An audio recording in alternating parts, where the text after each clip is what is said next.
good, good. So I'm there. Yes, I can see it. Thank you. You passed the first test.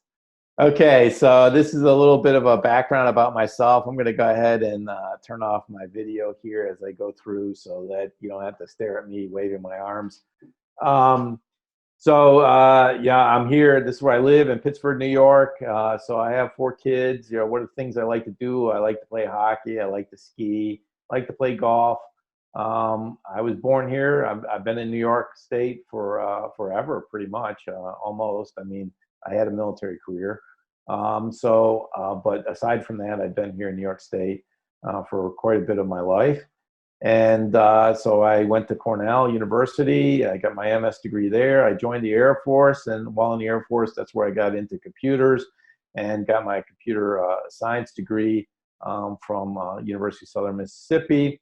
And probably the 2 best jobs I had while I was in the Air Force, I worked at the White House Communications Agency, and there we would travel with the president. We provide them all the instantaneous communication, secure and non-secure, that he needed to launch the big one anywhere for any place in the world, to include the McDonald's.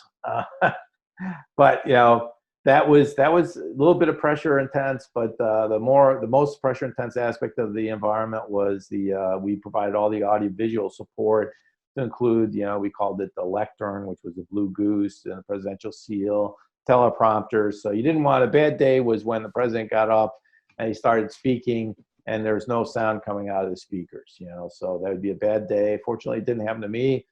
I came close, but it didn't happen. You're always as good as your last event. That was kind of the key of it. And then from the Air Force, I also had a great assignment when I was up in Alaska. I was a commander up there. I had about 450 folks working for me there. And from the Air Force, I jumped to Nortel. I thought I'd be in Nortel forever, you know. So, but I wasn't, because we all know the story of Nortel. It was a great company, great people, but they were committed. They didn't really This quite is being recorded. that. They did buy Bay Networks, which was great, but I worked on the internet side of the house at Nortel. And we used to call the people that worked on the telephone side, we used to call the public switch network, you call them bellheads, you know. But anyway, I worked there. I worked also at a startup company, Power Up Networks, before moving, and that was right when the dot-com bubble busted happened about. And then things kind of went south for everybody, especially in the Dallas area when you had the airlines, you know, going down, kind of similar to COVID-19 environment, you know, from an IT aspect. You know, what's kind of interesting with COVID is that I don't, you know, the job market, I don't think is as heavily affected as it was, like, you know, with the dot-com bubble busting and the, you know, and with 9/11 happening. Right back to back, you know, that was kind of bad area. So I decided I would go into something a little bit more stable, and my whole family lived here in upstate New York. So that's where I moved into Alfred State, and that's where I was teaching. So that's a little bit of background about myself. So let's go on and continue on with the presentation. So like I said, this is focused on certification, but I'm going to give a little bit of a background about what the Cybersecurity Academy does, because some of you may not be aware of the Cybersecurity Academy and you may want to join it. And the best part about the Cybersecurity Academy is that it doesn't cost anything. So a little bit about Palo Alto Networks. You know, we're one of the world's leading cybersecurity companies. You know, this only gets better, and we're changing, right? Because if you don't change, you know, we started out as a firewall appliance. In fact, we just finished you know, our lecture where we talked about cloud security in the course I'm teaching now. But we started out as pretty much a firewall company providing, you know, firewall services, both virtually and also you protect virtual cloud networks, and also to protect your infrastructure, your on-premise infrastructure. That was our main modus operandi and main goal. That's our main service that we provided. So, but since that time, you know, there's been this massive migration to the cloud. We've pivoted to the cloud. We offer a lot of cloud services right now, which I won't get into, but we are a major player in cloud native security. We are a major player in terminology that just came up just this year. which we called Service Access Secure Edge, where we give firewall as a service. So kind of where we pivoted. I live in Rochester, which is Kodak, company. Get your stuff done. The whole entire, Kodak was it, right, in Rochester at one time, and Kodak didn't pivot. They didn't pivot to digital photography, and we know what happened there. But just more information about Palo Alto Networks. We're leading the charge. We're in the Magic Quadrant. This is the trend. Data is everywhere. I think the environment that is getting more and more complex when you look at it, because it's not just the data. The on-premise data centers aren't going to go away. They're probably going to be relied on less heavily, but and they're going to be augmented with cloud service providers, networks, and it's becoming more difficult to protect the network. It's in my mind, because of the added complexity. It's not just your on-premise you got to worry about. You got to worry about your cloud networks. It's not just AWS cloud deployments that you have, but you may have cloud deployments in Google. As a matter of fact, you probably should have the deployments. You don't want to put all your eggs in one basket. You probably want to have deployments all in every cloud service provider, or at least a couple of them, to give you that survivability in case disaster happened to one. So you got advanced threats. We know there are a lot of hostile states that are out there attacking. There's a lot of cyber criminals out there attacking. So that is equating to a skill shortage, which is what we're here for, right? We're all here for that. And so this is stuff that you should already know. We got lots of jobs out there. I don't think these jobs are going to dry up. I think they're going to get more and more needed, even with the automation. I think we're still going to need lots of people to make this happen. So this is where we're at right now with the cybersecurity. This is the CyberSeek heat map, they call it, which is, you can see right down here at the at this slide, right? The link here. If you go there, you can actually see this, interact with it, and you can see where all the jobs are. So interestingly, there's a lot of jobs in New York. And Texas and all over the place. So lots of jobs all over the place. So this is the career path. The idea of it is that you want to be able to, and this is what you're primarily doing. You want to go from the entry level to the advanced level. And we have since this is mainly about our certification program, we have certifications that cover this whole entire pathway, which I'm going to talk about here shortly. So again, lots of threats out there. This is the crime aspect of it. You can sit down there, you can exfiltrate data cards or credit card data, sitting in your room, in your house, in your pajamas. And you don't have to go to a bank and potentially get shot as you rob the bank. So it is maybe a safe way to be a criminal to a certain extent, or a safer way than being a criminal. So there's lots of exploitations that are going on in this area, to include ransomware, to include my favorite one, which is cryptocurrency mining. Where they're running little tiny processes and creating cryptocurrency on your computer without you knowing about it. And that's one of my. They're basically sucking your power and your processor, but they're not necessarily harming your network. It's kind of out of all my cybersecurity attacks, that's kind of one of my favorite ones. not that I would do that, but it's just kind of interesting one. As far as for ease, it seems like the easiest one to do, and less potential. So we got covering across that. We have Palo Alto networks that cover the whole entire career path. We start out with high school, higher education, academy program. Our certifications are geared towards that, which I'll talk about here in a sense.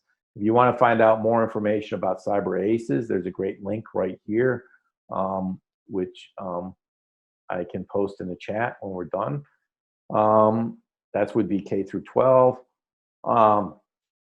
Again, you know, more of a cybersecurity guide to allow students to know, okay, these are great careers that you can do in cybersecurity.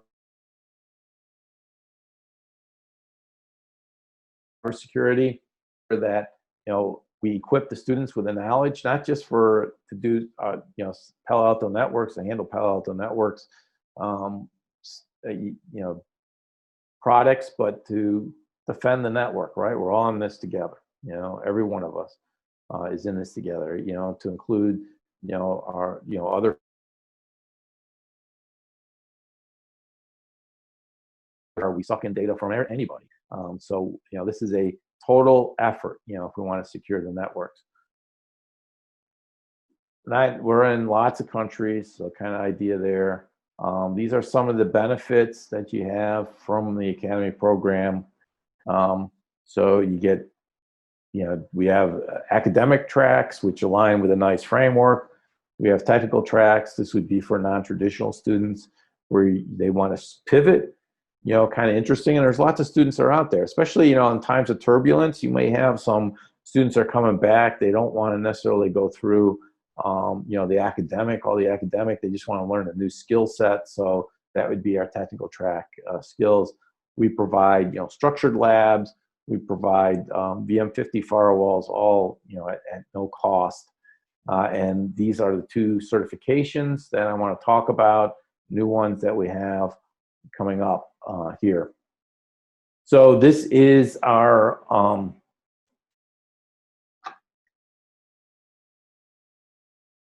curriculum that we have with the Academy program.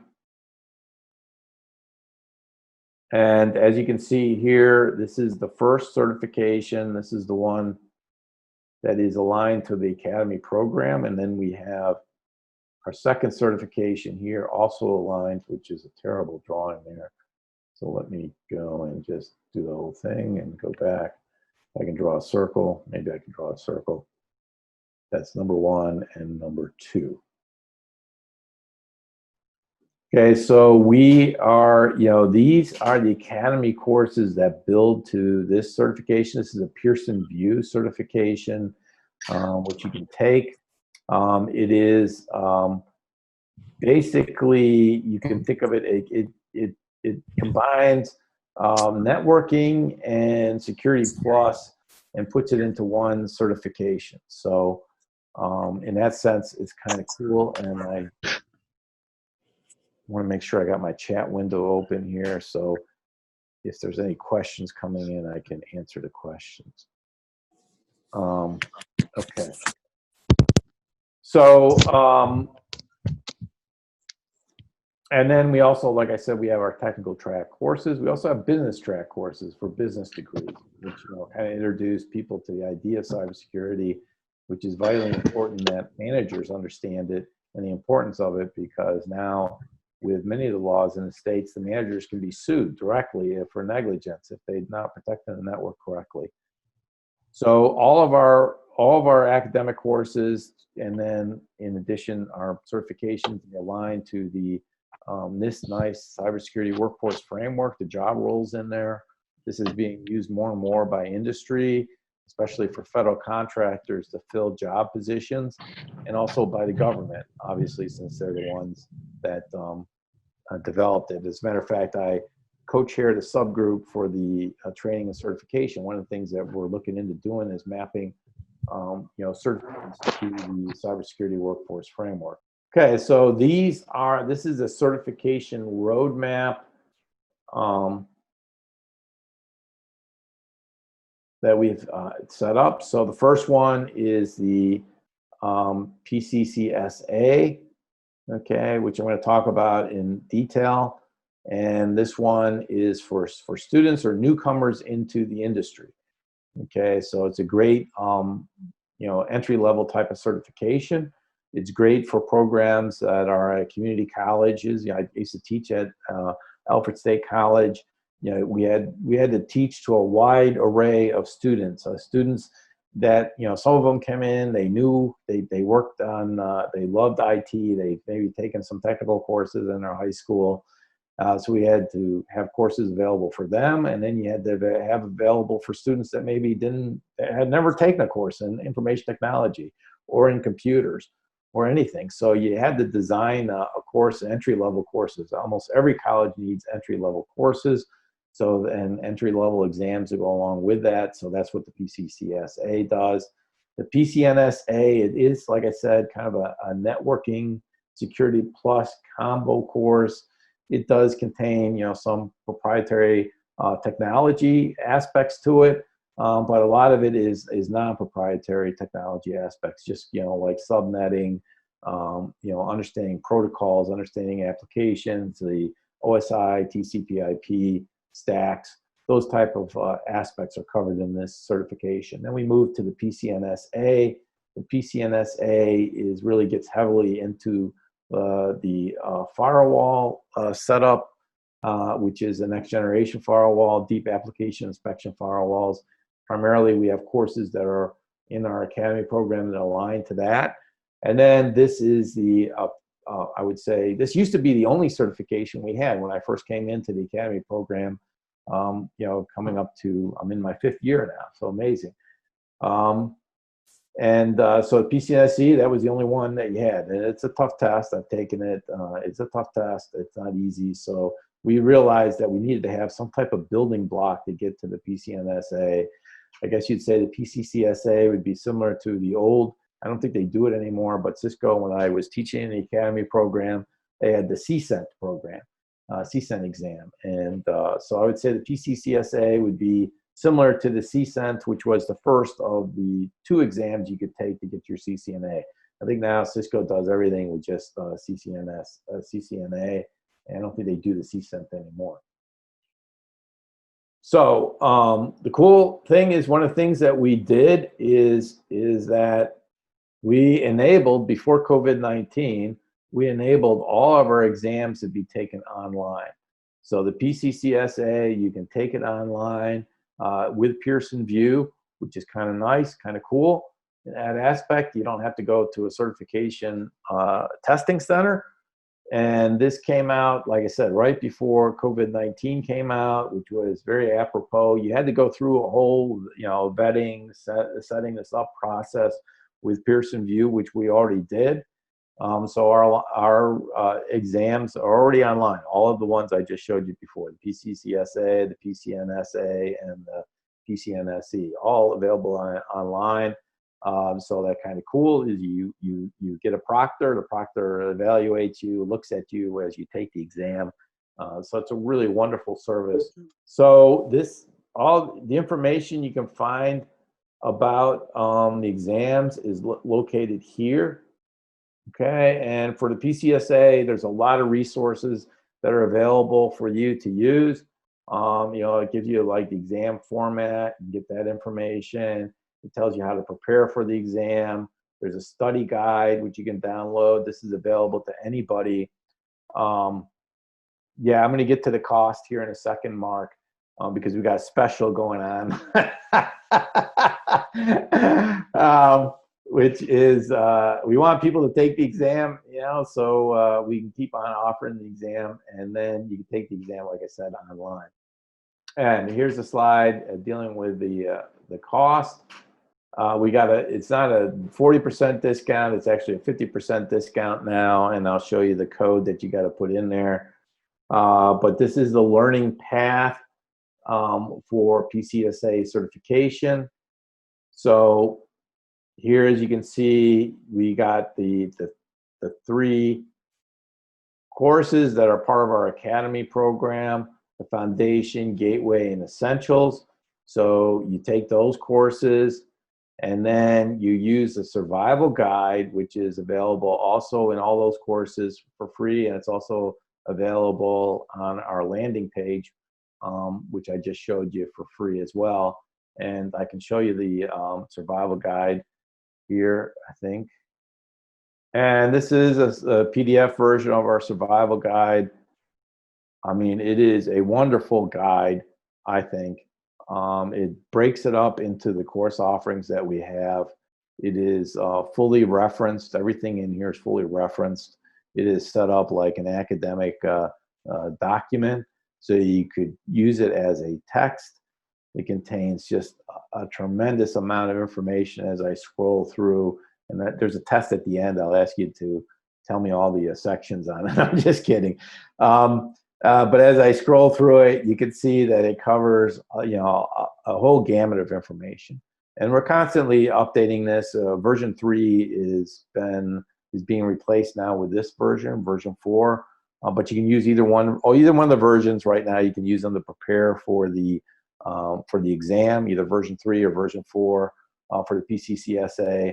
The difference with version 4 is we got more cloud content in it, because you know this migration to the cloud is really ramping up speed, and you really need to make sure you pay attention of it, you know, to your students. You know, this whole DevOps environment, DevSecOps environment, this is Kubernetes, you know, doing you know, having code being developed using automated tools where you can set up pipelines, test it, deploy it, you know, and do that. And now you not only do you want to test it just to see if it works, you want to test it to see if it's secure. You want to have automated tools to do that, and that's all kind of discussed in the new version 4.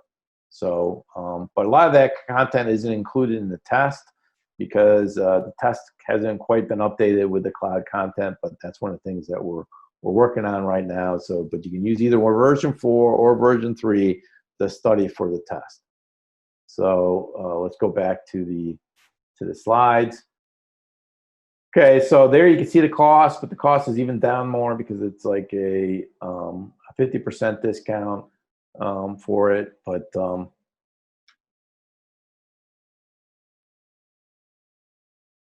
so these are the Moodle courses. So what I'm showing you here is a self-paced course. This is set up for faculty, but everything in here is the same for students. So yeah, you can go through this. Now, yeah, this week I'm running the CIC and the CPC training courses, but you can also take these and using the self-paced course. And instead of right now, I'm leading the instruction in it, but you can also do it self-paced. So I have this one is 15 contact hours. It's made for a 1-credit course. We use the Carnegie units for all our academic courses. This is just meant to introduce people to the idea, the attack life cycle, some of the concepts, you know, what's a virus, what's a Trojan, some of the terminology that's used in cybersecurity. And there's 7 modules in here, and then we have like faculty resources that are there to help you teach the course. So from here, you move on to the next course, which leads to that PCCSA, and this is the gateway course. Same idea is everything in these courses is that uses for student learning objectives. We use the nice framework, cybersecurity workforce framework. For those that aren't familiar with that, these are job roles that have been, and they're like it's a very detailed document. They're job roles, and underneath the job roles, there's knowledge, skills, abilities, and tasks. And we align our courses to the job roles. You know, I would say our academy program is an applied program primarily. You know, it's meant to, and that's how I taught. I taught at a technical college. So it's meant to not only teach a theory, but also to the application of theory, you know, by doing it, you know, which is, you know, to me, that's the ideal way of teaching, right? It's not just enough to know the theory behind something, but getting something to work normally is, for me at least, it's more challenging. Yeah, Daniel, let me go back to the exam costs. Good question. Oops. I can get there. There we go. Now I'll get there. All right, so these are the costs, which you can see. Sorry, it's like getting lined up there. Maybe you can see it now, but those are the costs. And there's a 50% discount now, so not a 40%. And there's a promo code, which I will give you here in a second, which you can use. So again, the beauty of this is that you can take this exam online.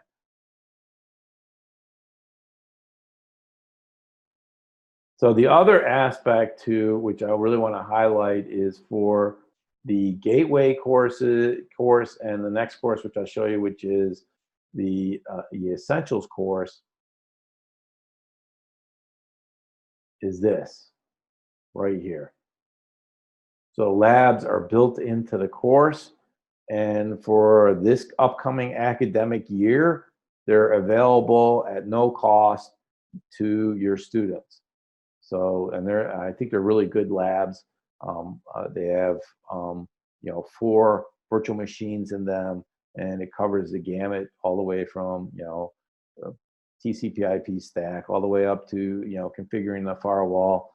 When we get to the Cybersecurity Essentials course, doing some configurations of it. So, and you just access these labs. Students can access these labs, point and click. It's really cool in that sense.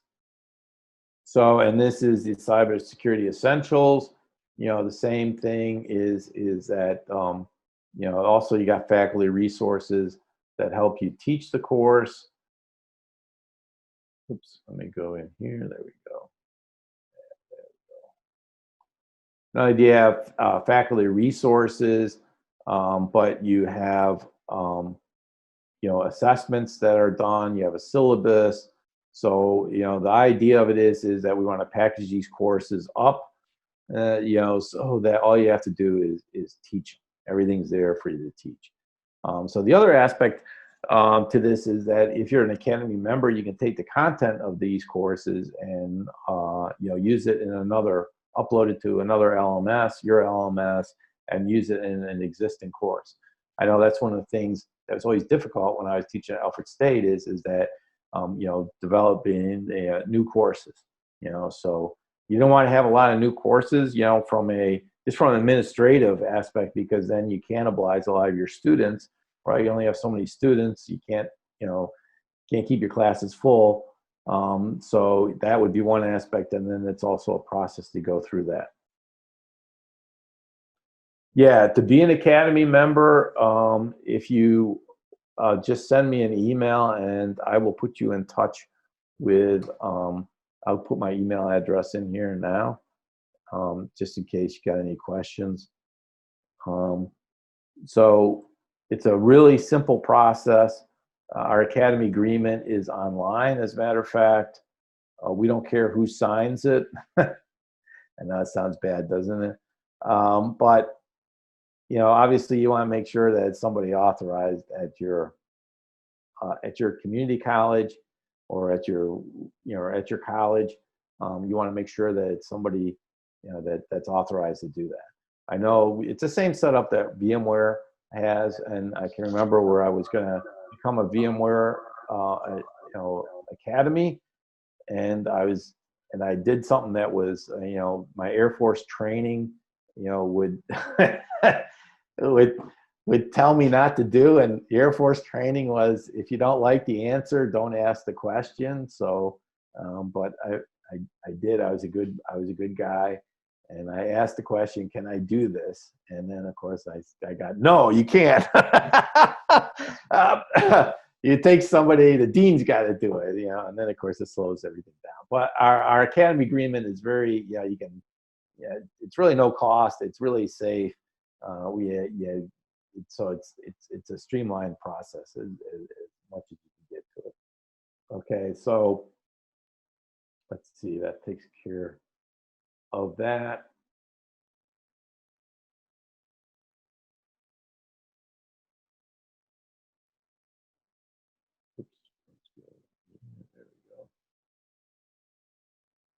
And I showed you the survival guide, and then here's a good screenshot of it. like I said, it follows the courses that we have now that lead up to the PCCSA. So this would be, would be the combination of using the survival guide, to get a really good understanding of everything, and then to take the courses. So you do the both, bam, and you should be able to pass the PCCSA without much of a problem. Yes, now we're finally at the most important area of today's discussion, is that we got 50% off of those low prices that you saw. This is good until the end of August. So I can text that, type that in here real quick. All right, so that pretty much wraps up everything I wanted to talk about from a certification aspect. So this just gets more into detail about how you can look at some courses that we have. I could continue on, but I really just wanted to talk about our certification exams. Oh yeah, the exam is valid until August 31st. So any other questions that we have, that you may have?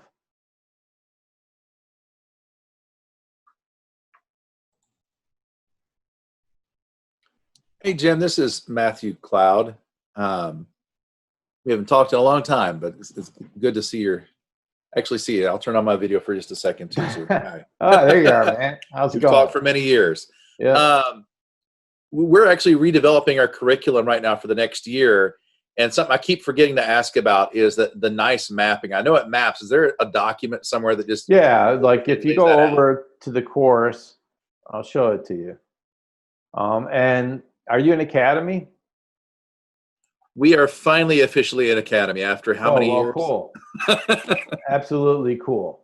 Yeah. So here, let me share my screen, and I'll show you the actual mapping. It's very good. Tom, whoops, wrong one. Sorry about that. There we go. Oops. So here, you can see this is the cybersecurity infrastructure configuration course. So I can go down here, and I mean this is not something that's easy to do by any means. We map everything head to toe, I guess. Great. That makes it a lot easier for us as we're mapping this stuff out to make sure we keep our CA. So like that's the work role that that this course aligns to, and then underneath all those workloads you have KSATs. If anybody has taken a look at the cybersecurity workforce framework, you can just type it, this nice cybersecurity workforce framework. Google it. It is it's a large document, but it's very thorough, very, very thorough, and it's updated. In fact, we have put in suggestions to update it for some of the new work roles that are coming up. With the technologies that are coming out there, like the Security Operations Center. That's something. There's some different work roles in that. We come up with DevSecOps. There's some different work roles that are going to be added on to the nice framework. So we put in those suggestions, and those work roles are going to be like I said, we're constantly updating our curriculum. Our curriculum is good. It's set for now. It's not going to get updated for this coming academic year, but next summer you'll see a lot of stuff being updated as we pivot more of our learning to the cloud environment, because that's where you got containerization, you have Kubernetes orchestration going on, you have pipelines going on, all that stuff, and then cybersecurity as a service coming up. So all that stuff it's changing. Boom. And that's one of the good things about being on a vendor program, is since you get those changes a lot quicker. At least that's what I always thought about when I signed up for every vendor program, primarily because they were free. When I was at Alfred State, we didn't have a lot of money in our budget, but also the other side, the benefit of it was that, that it was something that you could, keep up current on technology. So that was really great. So any other questions? Great question. And I would say, looking at the NIST framework, if you're not CAE, certified, that can be a hard thing to become. You have to sell your education, your roadmap or whatever. You have to sell it to your customers, right? And so one of the customers that might be a selling feature is that we align to the NICE framework, aligning to something that is used not just in the United States, but also throughout the world. They're actually using it, believe it or not. Australia has adopted it almost like verbatim. Europe is actually adopting a lot of aspects of it. So that was done well by, and I think it's spreading throughout not just the United States, but throughout the world.